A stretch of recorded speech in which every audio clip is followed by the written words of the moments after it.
He intentado en estos días hablar un poco de acerca del suicidio porque uno se está dando cuenta como terapeuta de que esta es una de las problemáticas con las que más estamos luchando en estos días.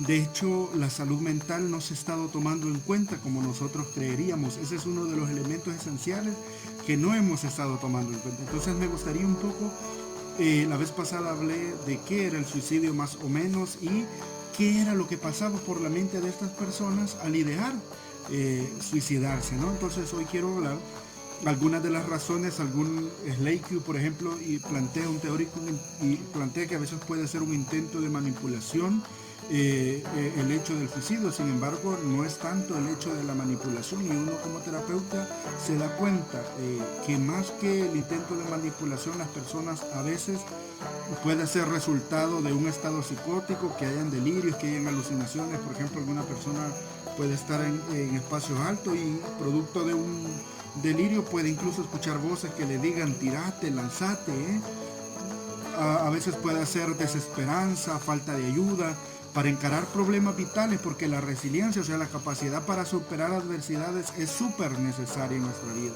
Entonces, y a veces pueden ser que esos problemas que uno no ha logrado resolver, esa habilidad para encarar esos problemas vitales no esté muy bien construida, muy bien desarrollada, y que la persona haya creído que es una decisión razonada para terminar con el sufrimiento emocional o el sufrimiento físico. Entonces, estas pueden ser algunas de las razones. La persona, a veces cuando uno como terapeuta le pregunta por qué va a realizar el acto del suicidio, yo, para terminar, ya no aguanto con mi vida, ya no aguanto con la presión, para terminar ya con esto que me está pasando, ¿no? Entonces la persona ve en el suicidio como una salida a esa dificultad, a esa problemática.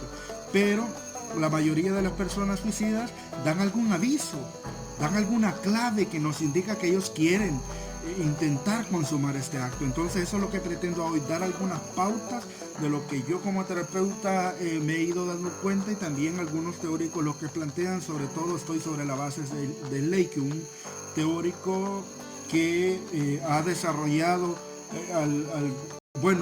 ha hecho un libro sobre la intervención en crisis. Entonces, el Lake te plantea que el peligro está en su punto más elevado, y fíjense bien, el peligro de que una persona se suicide está en su punto más elevado cuando esta persona ya cuenta con un plan estructurado para cometer el suicidio, o cuando tiene los medios para hacerlo, ¿no? ¿Qué me refiero cuando tiene un plan? Cuando uno ya la persona le pregunta y ellos ya tienen una hora establecida, un día establecido, una forma, sobre todo una forma de cómo lo podrían llevar a cabo. Eso es algo importante que uno sepa de una persona que quiere o está intentando suicidarse. Ya ideó una forma de cómo podría llevar a cabo su plan. Y el otro punto que se enlaza con este y que es súper importante es cuando la persona, además de que ya tiene un plan, ya tiene un historial de intentos previos. Por eso es que nosotros los terapeutas le preguntamos, ¿ya lo has intentado alguna otra vez? ¿Cuándo fue la última vez que lo intentaste? Porque eso nos va dando una pauta. Sí, es muy seguido, sí, ya hay un historial de intentos, significa que estas personas cada vez van intentando algo más, y eso significa que en algún determinado momento pueda terminar con su vida, ¿no? Entonces, muy atentos cuando la persona ya lo ha intentado más de una vez, porque hay menos peligro cuando la persona solo lo ha ideado, incluso cuando no lo ha intentado, incluso cuando una persona no tiene un plan. Pero cuando una persona ya tiene un plan, ya lo ha intentado en varias ocasiones, esta persona corre grave peligro. Y lo último es que también algunos intentan hacer uso de otras personas para cometer suicidio. Entonces, ¿cuáles son algunas claves? Por ejemplo, ya tienen armas, ya tienen las pastillas que van a utilizar. Incluso algunos pueden utilizar hasta plantas venenosas, pueden ingerir plantas venenosas. Entonces, estos son elementos esenciales que uno debe tomar en cuenta, o tirarse de un lugar. Entonces, hay claves que las personas con intentos suicidas dan, tanto verbales. Ellos dicen, me quiero morir. Cuando una persona te dice, me quiero morir, no lo tomes a broma. No te rías de la persona, no creas que es un intento de manipulación. Poner atención, y ya voy a dar una de las claves que ustedes pueden hacer cuando una persona diga me quiero morir, ya no quiero continuar con alguna situación. Aquí tengo unos ejemplos. Algunas veces siento que no puedo seguir adelante. Quiero terminar con todo, dicen las personas. Quisiera estar muerto, me gustaría, haré algo arriesgado, te dicen la persona. Entonces, si la persona lo dice, lo intenté antes, ya tiene la persona que ir tomando cartas en el asunto. Pero también hay pautas no verbales. Las pautas no verbales es la gente que permanece apática y se aísla. No hay un perfil exacto, determinado, que podríamos decir esta persona se va a suicidar. Pero sí hay algunas pautas. Ponerle atención si tu hijo, tu hija, sobre todo los adolescentes, son apáticos a relacionarse con los demás y se aíslan demasiado.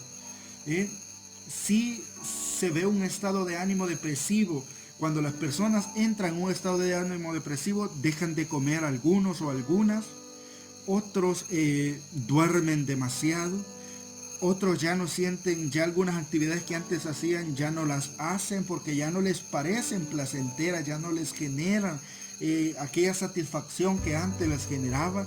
Algunas personas padecen mucho de insomnio y no duermen, y durante el día duermen mucho. Pasan a veces fijos y fijas, como que estuviesen pensando todo el día. Se vuelven, como les decía, muy apáticos a comunicarse. Entonces esas podrían ser algunas de las ideas, algunas de las formas como la persona te estaría transmitiendo que necesita ayuda. Yo tuve un amigo que se suicidó, él y su papá, y me recuerdo de que él me enviaba siempre mensajes de superación. Miren qué contradictorio, él siempre me mandaba mensajes de superación, reflexiones muy bonitas, me mandaba siempre mensajes, yo siempre le respondía gracias. Yo estaba estudiando psicología, entonces yo después dije, híjole, no supe descifrar cuál era su mensaje cuando cada vez me enviaba cositas, ¿no? Uno debe estar muy atento de las personas que viven solas o que no tienen el apoyo familiar, porque pueden ser muy vulnerables a cometer suicidio. Entonces, elementos claves, dijimos, hay elementos verbales y no verbales, pero también cuando uno indaga, que la persona haya establecido un plan, que tenga los medios para realizarlo, que ya haya intentado otras veces y también que quiera hacer uso de otros métodos. La mortalidad es alta, es decir, que la persona puede cometer suicidio, es más alto que cometa suicidio. Va siguiendo un enfoque gradual. Esto, primero, ¿qué va a hacer uno como persona? Más alto cuando la persona ya lo ha intentado y ya tiene un plan, dijimos. Pero ¿qué puede hacer uno? Uno como terapeuta intenta establecer un acuerdo con él, y esto lo pueden hacer ustedes si tienen un hijo o una hija. Usted puede sentarse con él y con ella y llegar a un acuerdo. Primero, que no cometa el suicidio, y puede decirle a usted, permíteme que intentemos platicar, o que intentemos dedicarte más tiempo, o qué es lo que él pide o ella pide en ese momento, y retrasar que la persona o se siga cortando en algunas circunstancias, porque muchos padres no se dan cuenta que se cortan a veces los hijos con chilete, con otras cuestiones se andan cortando las manos, las muñecas sobre todo. Entonces, que no cometa el suicidio, retrasar el acto de suicidio. Siguiente, pedirle a la persona que se deshaga los medios mortales, que cuchillos, píldoras, pastillas, si tiene arma, lazos, cualquier planta venenosa, cualquier cosa que la ponga en peligro, deshacerse de todas esas cosas, o al menos en un lugar donde esté seguro. Siguiente, que no esté solo, que hayan actividades que puedan implementar juntos y juntas, porque una persona que está sola es más vulnerable a cometer suicidio. Y siguiente, si la persona vive lejos o vive solo, que hacer un acuerdo que prometa que si se encuentra en una crisis, llamar.